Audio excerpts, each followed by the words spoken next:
जो cyber crime है उसका जो फ़र्क है एक आम क्राइम से वो ये है कि जो एक आम क्राइम है उसमें क्राइम सीन होता है। इसी तरीके से जो साइबर क्राइम है यहाँ पे मसला ये है कि there is no crime scene. Technology जो है वो बहुत तेज़ी से ऑपरेट करती है। बाज़ औक़ात बहुत सारी चीज़ें ऐसी होती हैं जो हम बात कर रहे होते हैं, हमें वो चीज़ें बाद में दिखाई देना शुरू हो जाती हैं। सोशल मीडिया पे जिन लोगों को हम जानते हैं उन्हीं को हमें ऐड करना चाहिए, जिन लोगों को हम नहीं जानते उन लोगों को हमें ऐड नहीं करना चाहिए। तो लोग क्या करते हैं, लोग फ़ौरी तौर पे बजाय ये कि वो उस चीज़ के ऊपर कोई रिस्पॉन्ड करें, वो उसके ऊपर कोई वेरीफ़ाई करें, किसी से पूछें, अपने बैंक मैनेजर से पूछें, अपने बेटे को कॉल करें, वो पहले साथ ही क्या करते हैं कि उसको वो पैसे ट्रांसफ़र कर देते हैं। बिस्मिल्लाहिर्रहमानिर्रहीम, अस्सलामुअलैकुम। बड़े प्यारे भाई दोस्त ज़ैन अली कुरैशी साहब हमारे साथ मौजूद हैं। बड़ी बड़े बड़े चोटी के वकील हैं और ख़ास बात ये है कि केसेस इनके पास जो आते हैं वो हाई प्रोफाइल आते हैं, जो केसेस इनके पास आते हैं वो सेलिब्रिटीज़ के आते हैं। और हमारा जो प्रॉब्लम है वो ये है कि हम उनके ऊपर बात नहीं कर सकते, हमें इजाज़त नहीं है हमारे रूल्स एंड रेगुलेशंस की वजह से, पॉडकास्ट के रूल्स एंड रेगुलेशंस की वजह से नहीं, हमारे इदारों के और हमारे जो इसके लॉ के जितने भी इदारे हैं उनकी तरफ से इजाज़त नहीं है। मैंने बड़ा ज़ोर लगाया है इनको, यार कोई एक नाम तो ले। इतने बड़े बड़े नाम हैं कि आप हैरान रह जाएं और ऐसे ऐसे केसेस हैं कि उस पर भी हैरान रह जाएं। मैंने इनको कहा, और ये सबसे मुश्किल काम होता है, ख़बर आना और ख़बर को होल्ड कर लेना, ये बड़े दिल गुर्दे का काम होता है। तो मैं सारा वक्त बैठा रहूँगा, इनसे होम्योपैथिक बातें करता रहूँगा मैं, और इनसे वो केसेस जो है वो नहीं निकलवा पाऊँगा। लेकिन इस पर फ़ायदा ये होगा कि हम आपको बताएंगे ये कि साइबर सिक्योरिटी बेसिकली क्या है, साइबर लॉ क्या है। खुदा न खास्ता कोई आपको ब्लैकमेल कर रहा है, खुदा न खास्ता कोई आपकी पिक्चर्स को शेयर कर रहा है, कोई आपकी पिक्चर्स को एडिट करके शेयर कर रहा है, तो उसका तरीक़ाकार क्या होगा और किस तरीके से आप उसको उस सारी चीज़ को जो है वो कोर्ट में लेके जा सकते हैं और जो भी उसमें मुजरिम है उसको सज़ा दिलवा सकते हैं। ये चीज़ें हम इनसे जानने की कोशिश करेंगे। ज़ैन भाई बहुत शुक्रिया, वक्त निकाला आपने, कैसे हैं आप? बहुत शुक्रिया उसामा साहब आपका, आज आपने इनवाइट किया अपनी पॉडकास्ट पे। सर जी, सबसे पहले तो ये बताएं कि साइबर क्राइम और आम क्राइम के अंदर फ़र्क क्या है? उसामा साहब, जो साइबर क्राइम है उसका जो फ़र्क है एक आम क्राइम से वो ये है कि जो एक आम क्राइम है उसमें क्राइम सीन होता है। मिसाल के तौर पे अगर किसी जगह पे चोरी हो जाए तो वहाँ पे आप जो मल्टीपल एविडेंसेस की मदद से किसी भी मुलज़म को ट्रेस कर सकते हैं। जैसे सीसीटीवी फुटेज हो सकता है, किसी की आप फिंगर इम्प्रेशंस को देख सकते हैं। इसी तरीके से जो साइबर क्राइम है यहाँ पे मसला ये है कि there is no crime scene. अब यहाँ पे किसी भी शख्स को लोकेट करने के लिए, ट्रेस करने के लिए जो इंपॉर्टेंट एविडेंसेस इस्तेमाल होते हैं उसमें सबसे इंपॉर्टेंट एविडेंस है आईपी एड्रेस। अब बहुत सारे केसेस ऐसे होते हैं जिनमें आईपी एड्रेस जो होता है वो अवेलेबल होता है, बहुत सारे केसेस होते हैं जिनमें नहीं अवेलेबल होता। अब वहाँ पे डिफरेंट किस्म के और एविडेंसेस होते हैं जिनको आप देख सकते हैं। मिसाल के तौर पे एक फ़ोन है, वो मुलजिम की कस्टडी से जो है वो किसी भी इन्वेस्टिगेटिंग इदारे ने बरामद कर लिया है। अब मुलजिम के पोजेशन से बरामद हुआ है और उस फ़ोन के अंदर जो है वो तमाम मटीरियल मौजूद है, जिसमें मिसाल के तौर पे किसी भी किस्म का जो उसने ऑफेंस किया है उसके अंदर वो तमाम चीज़ें वो लगाता रहा है, तस्वीरें लगाता रहा है, डेफेमेटरी मटीरियल लगाता रहा है, वो मौजूद है। तो ये साइबर क्राइम और आम क्राइम में बेसिक जो फ़र्क है वो ये है कि ये ज़्यादातर टेक्नोलॉजी बेस्ड क्राइम है और एक आम क्राइम जो है वो एक डिफरेंट मैनर में कमिट होता है, उसके एक डिफरेंट एविडेंसेस होते हैं जो उसको साबित करते हैं। बिल्कुल सही है। अच्छा मुझे ये बताइएगा कि इसके अंदर कहते हैं कि आपका जो मोबाइल है उसका कैमरा भी ऑन होता है हर वक्त, उसकी जो ऑडियो है वो भी, माइक भी ऑन होता है, वो सुन रहा होता है आपको, वीडियोस बन रही होती हैं, इवन एलसीडीज जो सामने लगी हुई है इसके बारे में भी यही होता है कि ये ऑफ करें तो भी ये चल रही होती है। इसमें कोई हकीकत तो कोई शक नहीं है कि टेक्नोलॉजी जो है वो बहुत तेज़ी से ऑपरेट करती है। बाज़ औक़ात बहुत सारी चीज़ें ऐसी होती हैं जो हम बात कर रहे होते हैं, हमें वो चीज़ें बाद में दिखाई देना शुरू हो जाती हैं। अब इसमें दो तीन अहम चीज़ें, जैसे बहुत सारे लोग जो टेक्नोलॉजी को बहुत करीब से जानते हैं तो वो आमतौर पे अपने लैपटॉप्स के जो कैमराज होते हैं उनके ऊपर भी उन्होंने टेप लगाई होती है कि कहीं पे कोई ऐसा ना हो कि कोई अनऑथराइज एक्सेस हो जाए और जो कैमरा है वो मिसयूज़ हो जाए।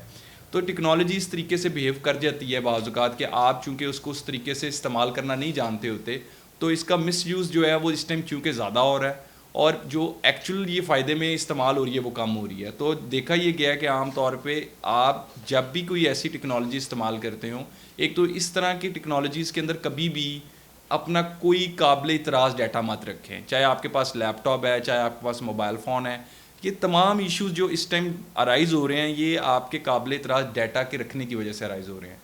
आप उनमें जब काबिल इतराज़ डाटा रखेंगे, जब आप उनके अंदर काबिल इतराज़ तस्वीरें रखेंगे, काबिल इतराज़ वीडियोज़ रखेंगे, तो कहीं ना कहीं वो मोबाइल, वो लैपटॉप अगर गुम जाता है तो वो कहीं पे मिसयूज़ भी हो सकता है। अच्छा, ये बताएं कि अगर मोबाइल आप सेल करने जा रहे हैं तो उसमें तो आपके तस्वीरें हैं, पर्सनल भी हैं, सारा कुछ है, उसको क्या करना चाहिए? कहते हैं कि वो डिलीट कर दें, उसमें उससे भी वो चला जाता है। डिलीट करने के बाद फिर जो है वो उसके ऊपर आप दोबारा से, अगर वो रिसाइकल बिन में गया है तो वो भी वापस डाटा मैं रिकवर हो आपको सकता है। एक वन ऑफ द केस के बारे में बताना चाहूँगा कि बिल्कुल ही एक ऐसा केस था जिसमें एक शख्स ने बहुत साल पहले अपना फ़ोन जो था वो रिपेयरिंग के लिए दिया। जिस शख्स ने वो फ़ोन रिपेयर किया उसने उसमें से डाटा निकाल के यूएसबी में रख लिया, और वो जो यूएसबी थी उसको बाद में उसने उन तस्वीरों को, उन वीडियोस को उसने बाद में मिसयूज़ किया। तो ये जब आप रिपेयरिंग के लिए जाता है आपका फ़ोन, या आप बेचने के लिए फ़ोन को जाते हैं, अगर उसमें इस किस्म का डाटा है जो कि काबिल एतराज़ है या आपने ड्यूरिंग द रिलेशनशिप तैयार किया हुआ है, तो वो डाटा मिसयूज़ होने का ख़तरात बढ़ जाते हैं। इसमें देखिए, पहली चीज़ तो ये है कि मैं इसमें एक देखने वालों को एक ज़रूर एक एडवाइस करना चाहूँगा, अगर आपने फ़ोन इस्तेमाल कर लिया, किसी छोटे बहन भाई को दे दें। उसको बेचने से बहुत बेहतर है कि आपने उसको जितना इस्तेमाल करना था आप कर चुकी हैं। अगर आप मज़ीद इस्तेमाल नहीं करना चाहते, अगर आप उसको बेचने भी जाएंगे, आपको उसकी कॉस्ट वो तो नहीं मिलेगी जिस कॉस्ट पे आपने ख़रीदा है, आपको एक मिनिमम कॉस्ट मिलेगी। तो उससे बेहतर है, और उसमें आप परेशान भी रहेंगे कि इसमें कोई डाटा है ऐसा। बाज़ औक़ात तस्वीरें नहीं भी होती, बाज़ औक़ात आप जिस कंपनी में काम करते होते हैं उसका एक कोई सेंसिटिव डाटा आपके पास होता है, क्लाइंट्स की इन्फॉर्मेशन आपके पास होती है, कोई आपने नंबर सेव किए होते हैं। तो अच्छा ये होता है कि आप उसको बेचें ना, बेहतर चीज़ ये है कि आप उसको अपने घर में किसी को दे दें ताकि उसके इस्तेमाल में आ जाए। बिल्कुल सही है। अच्छा, ये बताइएगा कि जो लोग ब्लैकमेल कर रहे होते हैं, ख़वातीन को कर रहे होते हैं, और मैं इसको वाइस वर्सा करूँगा, ख़वातीन भी ब्लैकमेल कर रही होती हैं। अच्छा, वो चैट के ऊपर हो सकता है, वो तस्वीरों के ऊपर हो सकता है, वो वैसे बगैर किसी उसके जो है वो हो सकता है, कोई डाटा एडिटेड करके जो है वो किया जा सकता है। उसके लिए आप क्या सजेस्ट करते हैं कि किस तरह से उसको परसू करना चाहिए? आज के दौर में ऐसे बहुत सारे केसेस मेरे देखने में आए हैं जहाँ पे लोगों की एडिटेड तस्वीरें तैयार की गई हैं। मेरे पास बल्कि एक ऐसा भी केस था जिसमें खातून ने खुदकुशी कर ली, उसकी एडिटेड तस्वीरें तैयार की गई हुई थी, और वो खातून जो थी वो बच्चों की माँ थी, और शी वॉज़ अ मदर, और उसको बाकायदा तौर पे उन तस्वीरों के थ्रू ब्लैकमेल किया गया। तो यहाँ पे मैं ये बताना चाहूँगा कि जिस शख्स का भी अगर कोई एडिटेड डाटा तैयार होता है, या फिर उसने डाटा किसी को भेजा हुआ है, उसने ड्यूरिंग द रिलेशनशिप किसी पर ट्रस्ट करके डाटा भेज दिया है, और वो डाटा मिसयूज़ हो रहा है, अब वो उससे ब्लैकमेल मत हो। अब आमतौर पे क्या होता है, ऐसा डाटा जब मिसयूज़ हो रहा होता है तो पैसे मांगे जा रहे होते हैं। जिस शख्स ने वो डाटा मंगवाया होता है वो पैसे मांग रहा होता है। अब आजकल ऐसा भी होता है कि लोगों को आमतौर पे कुछ सोशल मीडिया ऐप्स के ऊपर वीडियो ऑनलाइन कॉल्स आ जाती हैं, तो वो क्या करते हैं, वो फौरी तौर पे उन कॉल्स को पिक करते हैं, फिर जो कुछ उनको करने के लिए कहा जाता है वो कर लेते हैं, और बाद में वो वीडियो कॉल्स को सेव करके बाद में उन ब्लैकमेल किया जाता है, या उनको कहा जाता है कि ये हम आपके फ्रेंड जितने भी एडेड हैं उन सबको भेज देंगे। तो वहाँ पे आसान तरीक़ेकार ये होता है कि आप अगर किसी ब्लैकमेलर से ब्लैकमेल होकर पैसे भेजते जाएंगे तो वो पैसे मांगता जाएगा। अच्छा तरीक़ेकार ये है कि अगर आपको वंस ये आइडिया हो गया कि जिस शख्स के ट्रैप में आप फंस चुके हैं वो ब्लैकमेलर है, तो फौरी तौर पे उस केस को रिपोर्ट करें, और जब आप फौरी तौर पे रिपोर्ट करेंगे उसका आपको सबसे बड़ी चीज़ ये मिलेगी कि ये जो एक दिन की परेशानी है, ये जो आपने 4 महीने, 5 महीने या 4 साल उसके हाथ परेशान रहना था, वो एक ही दिन में आप उस परेशानी से निकल जाएंगे। और वो रिपोर्ट कैसे करना है? उसके लिए लॉयर को जो है वो हायर करना पड़ेगा? आपको लॉयर की, आप खुद भी एक एप्लीकेशन को बना सकते हैं, आप वो स्क्रीनशॉट्स को साथ लगाएं, और जो भी आपका near by FIA cyber crime circle है उसमें आप उस एप्लीकेशन को आप लेके जाएं और उसको फाइल करें। और ये जो इस किस्म के केसेस होते हैं ये बड़े सेंसिटिव केसेस होते हैं, और इनमें मैंने आमतौर पे देखा कि बहुत जल्दी कार्रवाई होती है। अच्छा, ये बताएं कि ये जो तस्वीरें होती हैं, न्यूड तस्वीरें, ये मोस्टली फेक होती हैं या ओरिजिनल भी होती हैं, और क्या कोई ग्रुप है ऐसा जो ये बना रहा है, और किस किस प्लेटफॉर्म के ऊपर लोगों को ब्लैकमेल किया जा रहा है? तस्वीरों वाले मामला हैं, ये कुछ 3 किस्म के मामला होते हैं। एक तो ये है कि जी एक शख्स था, उसका किसी के साथ रिलेशनशिप था, ड्यूरिंग द रिलेशनशिप ट्रस्ट में तस्वीरें मंगवा ली गई, जो कि हम आमतौर पर कहते हैं कि जी देख कर डिलीट कर दूंगा। जिसने भी ये टर्म किसी के साथ इस्तेमाल किया, इसका मतलब है कि उसने उसके साथ कोई ना कोई धोखा देना है, या फ्रॉड करना है, या ब्लैकमेलिंग करनी है। पहले तो मैं ये बताता चलूँ।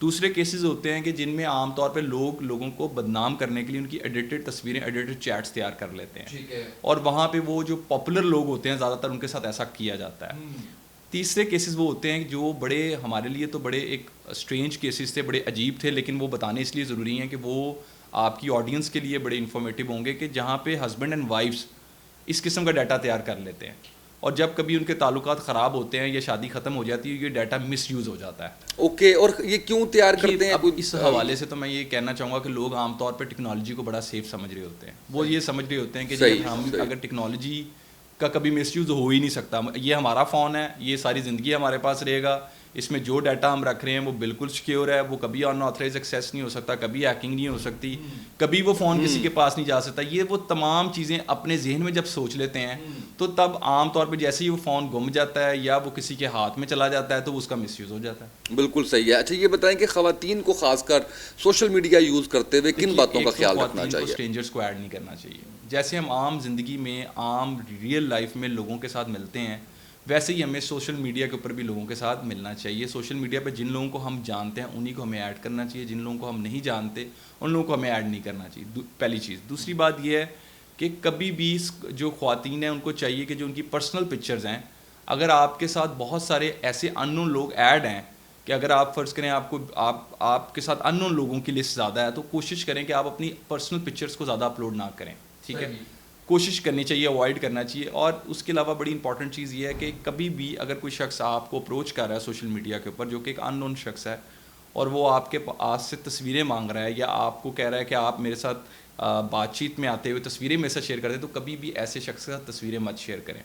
और सबसे बड़ी बात ये कि दुनिया में जितनी भी एप्लीकेशंस हैं उन सब के ऊपर एक सिक्योरिटी फीचर मौजूद है कि आप अपने आप को लिमिटेड कर सकते हैं to the extent of friends and to the extent of family, to the extent of public. कोशिश करनी चाहिए कि अगर आप आम तौर पे अगर आपका काम उस नेचर का नहीं है, आप पब्लिक फिगर नहीं है, तो कोशिश करनी चाहिए कि आप अपने आप को लिमिट करें to the extent of your friends. बिल्कुल सही है। अच्छा, ये बताइएगा, एक आम आदमी के लिए कहा जाता है जी गेम शो में आपका इनाम निकल आया। अब मैं थोड़ा सा फाइनेंशियल क्राइम की तरफ आना चाह रहा हूँ, जो कि साइबर उसके साथ रिलेट करता है। फिर कहा जाता है जी आपका भतीजा भांजा मेरे पास है, मैं पुलिस से बात कर रहा हूँ, मैं फ़लाँ हूँ, और आप मतलब आगे वो क्या करते हैं मुझे इसलिए नहीं पता कि जब हमें कॉल रही तो हमने तो फ़ौरन बंद कर दिया, उसको इंश्योर किया अपने बच्चे को। और उसके साथ साथ जो है वो कोई पिन आ जाती है आपको, उसके अलावा आपको जो है वो कोई लालच दिया जाता है, कोई इनाम निकल आया आपका, या आपका एटीएम ब्लॉक होने लगा है, आपका बेनज़ीर इनकम सपोर्ट प्रोग्राम में, इस तरह की लातादाद चीज़ें हैं जो इस वक्त चल रही हैं। इससे कैसे बचना? फाइनेंशियल क्राइम्स में दो तरह के इमोशंस होते हैं, एक होता है खौफ, एक होता है लालच। इन दो इमोशंस के इर्द गिर्द सारे का सारा फाइनेंशियल क्राइम चल रहा होता है। खौफ ये होता है कि जी आपका बच्चा जो है ना वो हमने अरेस्ट कर लिया, खौफ ये है कि जी आपका बच्चा अगवा कर लिया गया, खौफ ये होगा कि जी अगर आपने ये ना किया आपका बैंक अकाउंट बंद हो जाएगा। अब लोग क्या करते हैं, लोग फौरी तौर पे बजाय ये कि वो उस चीज़ के ऊपर कोई रिस्पॉन्ड करें, वो उसके ऊपर कोई वेरीफाई करें, किसी से पूछें, अपने बैंक मैनेजर से पूछें, अपने बेटे को कॉल करें, वो पहले साथ ही क्या करते हैं कि उसको वो पैसे ट्रांसफ़र कर देते हैं, ठीक है, क्योंकि वो पैसों का तकाजा किया जा रहा होता है। कोई 50,000 ट्रांसफ़र कर देता है, कोई 25,000 ट्रांसफ़र कर देता है। अच्छा, फिर क्या होता है दूसरे एंड पे, दूसरी तरह का जो फाइनेंशियल क्राइम है जिसमें मैंने लालच की बात की, वहाँ पे लोगों को कहा जाता है आपका इनाम निकला है। अब बहुत सारे लोग ऐसे हैं जिनसे मैंने जब ये सवाल पूछा कि आपने कभी किसी लॉटरी में अप्लाई किया था, उन्होंने कहा जी नहीं, कभी अप्लाई नहीं किया। तो भाई जब किया नहीं था तो फिर इनाम कैसे निकलना था? तो इसी तरीके से जो लोग आम तौर पे इस किस्म के क्राइम में फंसते हैं, वो सबसे पहले वो खुद ही ट्रैप होते हैं, क्योंकि उनके पास एक तो लैक ऑफ नॉलेज होता है, उनको पता ही नहीं होता कि जो शख्स उनके साथ ये कर रहा है वो किस पर्पज़ के लिए कर रहा है। अब मिसाल के तौर पे एक शख्स को कॉल आ जाती है कि जी मैं आपका रिश्तेदार बात कर रहा हूँ, आपने मुझे पहचाना, वो एक कोई हिंट देगा और आप कोई नाम लेंगे। जो ही आप कोई नाम लेंगे वो आपको कनेक्ट करेगा उस रिश्तेदार के साथ, और उसके बाद वो आपके साथ ट्रांजैक्शन कर लेगा, आपका बैंक अकाउंट इस्तेमाल कर लेगा। तो आम तौर पर जो इस किस्म के केसेज हैं, यहाँ पर लोगों को सिर्फ एक चीज़ को जानना ज़रूरी है कि अगर कोई शख्स आपको कॉल कर रहा है और वो शख्स आपसे पूछ रहा है जी आपका नाम क्या है, आपकी वालदा का नाम क्या है, आपका CNEC क्या है, आप अपने नाम के अलावा कोई चीज़ उससे डिस्कस मत करें। अगर वो आपका ब्रांच का मैनेजर है उसके पास तो सारी डिटेल्स होंगी, आपने फॉर्म फिल किया हुआ है। अगर वो बच्चे के स्कूल से बात कर रहा है तो उसके पास सारी डिटेल्स होंगी। तो आप जब अपनी इन्फॉर्मेशन शेयर करते हैं, अपने बैंक के पिन शेयर कंप्रोमाइज कर रहे होते हैं, आपके साथ तभी ये क्राइम होता है जब आप अपनी प्राइवेसी को खुद जो है कॉम्प्रोमाइज़ करते हैं। तो इसमें आपको सिर्फ एक चीज़ बचा सकती है फाइनेंशियल क्राइम्स में, क्योंकि जो इस तरह के फ्रॉडस्टर्स होते हैं वो जो सिम्स इस्तेमाल करते हैं। अब मैं ये भी बताता चलूँ, जो इस तरह के क्राइम्स के अंदर सिम इस्तेमाल होती है वो फेक सिम होती है। जैसे सोशल मीडिया अकाउंट में एक फ़ेक अकाउंट इस्तेमाल किया जाता है कोई भी क्राइम कमिट करने के लिए, फाइनेंशियल क्राइम के अंदर फ़ेक सिम इस्तेमाल की जाती है। तो फेक सिम का मतलब ये है कि वो सिम किसी और के नाम पे होगी, कॉल आपको आ रही है, आप एंड पे क्या करेंगे, आप जाएंगे और आप ये कहेंगे जी इस नंबर से चूंकि मुझे कॉल आई है तो इसी शख्स ने मेरे साथ क्राइम कमिट किया होगा। ये ऐसा नहीं है। अल्टीमेटली उसमें मल्टीपल एविडेंसेस होते हैं, IMEI भी देखा जाता है और भी डिफरेंट चीज़ों को देखा जाता है ये यहाँ तक पहुँचने के लिए कौन शख्स है जिस क्राइम के पीछे है। लेकिन मैं लोगों को बार बार कहूँगा, फाइनेंशियल फ्रॉड इसलिए भी लोगों के लिए बड़ा एक ख़तरनाक होता है कि ये आपको मेंटली तौर पे बहुत ज़्यादा अनॉय करता है। आपने बड़ी मुश्किल से कोई ना कोई आप पैसे कमाए होते हैं, मेहनत की होती है, अपनी सेविंग्स जोड़ी होती हैं। तो मैं मिसाल दूंगा मेरे एक टीचर की जिनके साथ ऐसा फाइनेंशियल फ्रॉड हुआ और उनको वो पैसों की ज़रूरत थी, उनके बेटे का इलाज चल रहा था। तो उन्होंने जब वो पैसे उनके अकाउंट से चले गए तो उनको बड़ी मेंटल एंजाइटी से गुजरना पड़ा, उनको डिप्रेशन से गुजरना पड़ा और वो इलाज के जो पैसे थे वो इस तरीके से किसी के पास चले गए और उन्होंने बड़ा अरसा फिर उस केस को भी वो डिफरेंट फॉरम्स पे लड़ते रहे। तो मैं ये लोगों को सिर्फ कहना चाहूँगा कि इस हवाले से याद आ रहा है कि मुझे गुज़िश्ता दिनों बड़े मोहतरम मेरे दोस्त उनका एक मुझे आया कि अपना नंबर शेयर करें, फेसबुक पे आया। अच्छा, मैंने नंबर शेयर कर दिया तो मुझे व्हाट्सएप पे मैसेज आया कि मैंने किसी को 17 लाख रुपया भेजना है, तो मैं आपको भेजता हूँ, तो आप ऐसे करें कि उसको 7 लाख की पेमेंट कर लें, 10 लाख ज़रूरत हो इस्तेमाल कर लें, रखने तो रख लो। तो मैंने कहा भाई डायरेक्ट भेज दो। इतना करके मैंने उसको ब्लॉक कर दिया। मुझे समझ ये क्या सीन था? देखिए, आमतौर पे होता है ये जो इस किस्म की कॉल्स होती हैं जिसमें आपका अकाउंट जो होता है वो इस्तेमाल किया जा रहा होता है कोई ऐसी रकम पार्क करने के लिए जो कि ऑलरेडी किसी और के अकाउंट से ट्रांसफ़र होकर आई होती है। अच्छा, यानी वो भी 2 नंबरी से पहले वहाँ से निकाली और आपके अकाउंट को इस्तेमाल किया जाता है और फिर अल्टीमेटली आपके अकाउंट से भी वो रकम कैश की सूरत में या किसी और सूरत में वो हासिल कर ली जाती है। तो लोगों को मैं ये बात बताना चाहूँगा कि जो इस किस्म की कॉल्स आती है ना जहाँ पे आपको कहता है कि मैं आपका रिश्तेदार बात कर रहा हूँ, मुझे आप अपना बैंक अकाउंट नंबर दे दें, कभी भी ऐसे लोगों को अपना बैंक अकाउंट नंबर मत दें। ये इन्होंने इलीगल एक्टिविटीज़ के थ्रू जो फ्रॉडलेंट तरीके से जो पैसे इलीगल ट्रांसफ़र किए होते हैं मुख्तलिफ लोगों को ट्रैप करके, ये एक्चुअली डिफरेंट अकाउंट्स में पार्क करते हुए लेके जाते हैं और फिर ऑल द वे फिर उनको भी किसी तरीके से ट्रैप करते हैं, उनसे कैश की सूरत में हासिल कर लेते हैं, कोई अनोनिमस चेक्स को भेज के हासिल कर लेते हैं या फिर कोई डिफरेंट बाहर के अकाउंट्स में वो पैसे ट्रांसफ़र करवा लेते हैं।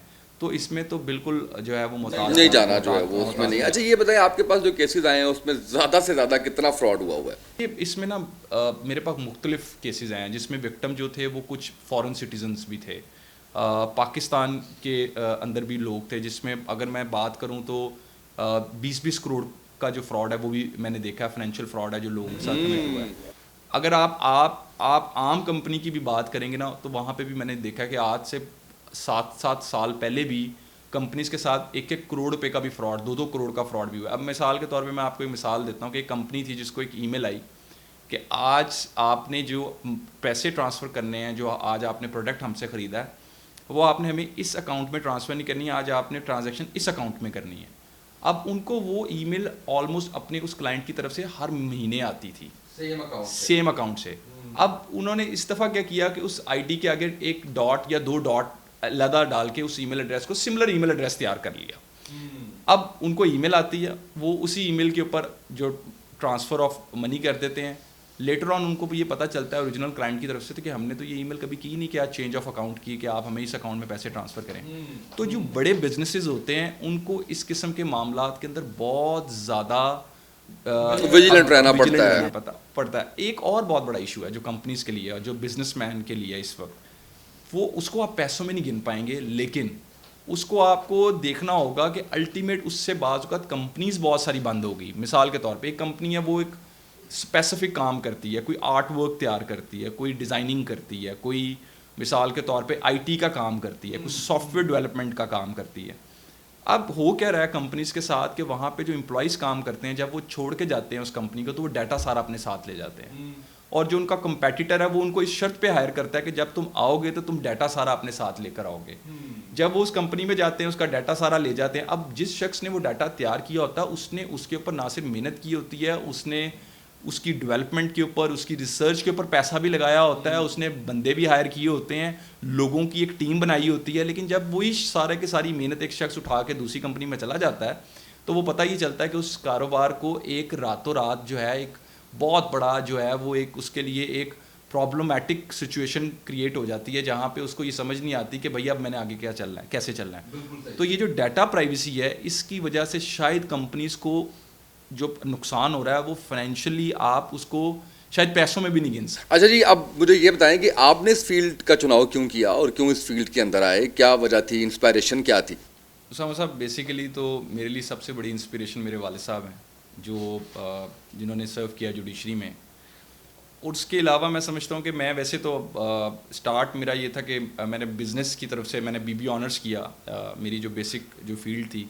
उसके बाद फिर मैंने लॉ को किया, और असल में जब मैं इस फील्ड की तरफ इसलिए आया क्योंकि जब जिस वक्त हम प्रोफेशन में नए नए आए, उस वक्त ये एक नया लॉ था, और उसमें शुरू में ही मुझे चंद एक केसेस के अंदर मेरा जो इंटरेस्ट था वो बहुत जल्दी डेवलप हुआ इन केसेस की तरफ, क्योंकि मुझे ये लगता था कि ये एक ऐसी फील्ड है जिसमें अभी बहुत सारा काम होने की ज़रूरत है। और फिर मैंने इसमें काम भी किया, मैंने इसमें ना सिर्फ यूनिवर्सिटीज़ में लोगों को एजुकेट किया, मैंने स्पेशली यंगस्टर्स को मैंने बड़ी कोशिश की कि मैं उनको एजुकेट करूं, मैं बताऊं इसके फ़ायदे क्या हैं, इसके नुकसानात क्या हैं टेक्नोलॉजी के। और उसके अलावा इसके अलावा मैंने आर्टिकल्स भी बहुत सारे इसके ऊपर लिखे, इसके डिफरेंट लॉज की इंटरप्रिटेशन के हवाले से। तो कोशिश मेरी ये थी कि असल में ये टॉपिक ऐसा है कि इसमें आप सोसाइटी एट लार्ज को बड़े अच्छे तरीके से सर्व कर सकते हैं, आप लोगों को हेल्प आउट कर सकते हैं, आप बच्चों को बता सकते हैं, यंगस्टर्स को बता सकते हैं। ये टॉपिक बेसिकली आज की यंग जनरेशन का टॉपिक है, जहाँ पे आप अगर चाहें तो आप इस फील्ड को बहुत अच्छे तरीके से इस्तेमाल कर सकते हैं। और मैंने कभी भी इस फील्ड के अंदर आने के बाद मैं समझता हूँ कि जो मुझे पॉजिटिव एनर्जी आई वो हमेशा लड़कों को, बच्चों को ये नॉलेज शेयरिंग के थ्रू आई। मुझे ऐसा लगता है कि अगर मेरे पास थोड़ा सा नॉलेज आया भी है इस फील्ड का, तो वो आफ्टर शेयरिंग ऑफ नॉलेज के बाद आया। तो ये मैं समझता हूँ कि इस फील्ड में मेरा interest with the passage of time जो बढ़ा, वो भी इस वजह से बढ़ा कि मैंने ये देखा कि अभी हमें बहुत सारा काम करने की ज़रूरत है। अभी भी बहुत सारे लोग हैं जो इस हवाले से नहीं जानते कि साइबर क्राइम क्या होता है। तो इसमें विक्टिम्स जो हैं, आपको पता है, वक्त के साथ साथ बढ़ते जा रहे हैं, टेक्नोलॉजी वक्त के साथ चेंज होती जा रही है। और मैं उतना ही अपने आप को समझता हूँ कि हमें बीइंग एक रिस्पॉन्सिबल सिटीज़न इसमें एक बड़ा अच्छा किरदार अदा करने की ज़रूरत है। जहाँ पे सोसाइटी एट लार्ज को एक अच्छा रोल प्ले करने की ज़रूरत है, वहाँ पे हमें एक वकील होने के नाते, एक अच्छा प्रोफेशनल लॉयर होने के नाते हमें ये ज़रूरत है कि हम सोसाइटी को सर्व करें by sharing our knowledge, by sharing the knowledge we have, ताकि जो सोसाइटी है वो इस किस्म के क्राइम से बच सके। बिल्कुल सही है। अच्छा, हम जब लॉज की बात करते हैं तो लॉ तो कोई भी बुरा नहीं है, गलत नहीं है, और शायद तमाम चीज़ों को एड्रेस भी किया गया है, इवन हमारे आईने पाकिस्तान में भी, लेकिन उस पर इम्प्लीमेंटेशन उस तरीके से नहीं होती। इस पर ज़्यादा बात हम नहीं कर सकते।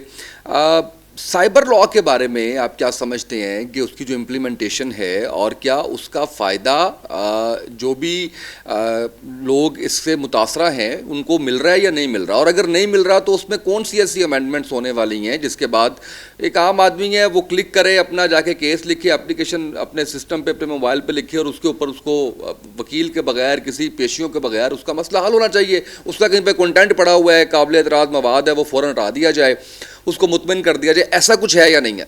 उसामा साहब देखें, एक तो सबसे पहले जो साइबर लॉज है ना, एक तो तमाम टेक्नोलॉजी बेस्ड लॉज को हर 2 साल के बाद अमेंड होना चाहिए। टेक्नोलॉजी तेज़ी से चेंज होती है, लॉ की वो स्पीड नहीं होती है अमेंडमेंट की, जब उसको मैच करना बड़ा मुश्किल हो जाता है टेक्नोलॉजी के साथ। तो टेक्नोलॉजी के साथ साथ लॉज का भी अमेंड होना बड़ा ज़रूरी है, पहली चीज़। दूसरी बात ये कि देखें, ये लॉ एक आम शहरी से मुतासिर होता है, इस क्राइम से, साइबर क्राइम से। तो आम शहरी को इस लॉ की समझ आनी चाहिए। जैसे एक वर्ड है unauthorise use of identity information, इसका मतलब है फेक अकाउंट तैयार कर लेना। तो इसके अंदर इसको रिप्लेस करना चाहिए इसके साथ पनिशमेंट फॉर फेक अकाउंट, ताकि जो शख्स लॉ को पढ़े उसके सामने आ जाए कि फेक अकाउंट की सज़ा क्या है। जैसे unauthorise issuance of SIM card, एक फेक सिम कार्ड इशू करवाने की क्या सज़ा है, ये इस लॉ के अंदर प्रोवाइडेड है। इसी तरीके से डेफेमेशन है offence against dignity of a natural person, section 20 है। इसी तरीके से सेक्शन 21 है offence against modesty of a natural person, काबिल इतराज़ तस्वीरों के हवाले से बात की गई है, sexually explicit images and videos के हवाले से बात की गई है। तो जैसे अब सेक्शन 24 साइबर स्टॉकिंग है, उसमें कोई शख्स किसी की तस्वीर या उसकी वीडियो बगैर इजाज़त अगर शेयर कर दे तो उसकी सज़ा के हवाले से बात की गई है। तो मैं जैसे unauthorise access to the information system है, ये तमाम मैं समझता हूँ जो वर्ड्स हैं इनको इतना आसान कर देना चाहिए, या इनकी डेफिनेशन को इतना आसान कर देना चाहिए कि एक आम शख्स जो लॉ को पढ़े उसको समझ आए कि उसकी रेमेडी क्या है। अब जैसे एक हैकिंग एक बहुत बड़ा ऑफेंस है जो कि इस लॉ में मिसिंग है, इसको इस लॉ का पार्ट होना चाहिए। इसी तरीके से भी रिसेंटली क्रिमिनल अमेंडमेंट एक्ट आया जहाँ पे उन्होंने सज़ाएं बढ़ाई हैं बहुत सारे ऑफेंसेस की, लेकिन मैं समझता हूँ मज़ीद सज़ाएं बढ़ाने की ज़रूरत है। अब जो आपने पूछा कि अदालतों में इम्प्लीमेंटेशन में क्या इशू आ रहा है, देखिए जो सोशल मीडिया क्राइम्स है ना, जहाँ पे नाजेबा तस्वीरें शेयर कर दी जाती हैं, वहाँ पे सबसे बड़ा इशू ये आता है, विक्टिम पे इतना प्रेशर होता है फैमिली का, रिश्तेदारों का, दोस्तों का, कि विक्टिम अदालत में आके कॉम्प्रोमाइज़ कर लेते हैं। तो जब विक्टिम कॉम्प्रोमाइज़ कर लेता है तो कोई अदालत उसको इंसाफ नहीं दिलवा सकती। विक्टिम का अपने केस को, अपने एलिगेशन को अदालत में साबित करना बड़ा ज़रूरी है। जब आप साबित ही कुछ नहीं कर पाते या आप कॉम्प्रोमाइज़ कर लेते हैं तो अल्टीमेटली होता क्या है कि सोसाइटी में डेटरेंस क्रिएट नहीं हो पाती। एक शख्स है जिसने जुर्म किया है, जो इस किस्म के क्रिमिनल्स होते हैं वो भी रिपीट ऑफेंडर्स होते हैं। वो इस एक खातून के साथ जब ऐसा करते हैं तो वो जेल से बाहर आके दोबारा उसके साथ ऐसा करते हैं। चंद एक केसेस ऐसे मैं आपको बता दूं जहाँ पे ऐसा नहीं हुआ, वहाँ पे उन क्रिमिनल्स को सज़ाएं जो थी वो 3-3 साल जेलों में गुजार के आए। तो ये याद रखें कि इस तरह के केसेस के अंदर जो लोग विक्टिमाइज होते हैं, जब तक वो इस तरह के लोगों को सज़ाएं नहीं दिलवाएंगे, जब तक इस तरह के लोग जेलों में नहीं रहेंगे, जब तक उनको ये नहीं पता लगेगा कि जो जुर्म उन्होंने किया था वो कितना हीनियस था, तब तक बाकी माशरा इस तरह के लोगों से नहीं बच सकता। बिल्कुल सही है। बहुत शुक्रिया ज़ैन अली कुरैशी साहब, आपने बड़े अच्छे से गाइड किया और मेरा ख्याल है कि इस पॉडकास्ट को देखने के बाद वो लोग जो परेशान हैं या जो जिनको एक वे आउट नहीं मिल रहा कि किस तरीके से उन्होंने मवाद है या फाइनेंशियल जो उनके साथ जो भी धोखा हुआ उसको कैसे करना है, मुझे लगता है कि वो काफ़ी हद तक समझ चुके हैं कि कैसे अपने केस को खुद ही आगे जो है वो लेके चलना है। थैंक यू सो मच, बहुत शुक्रिया।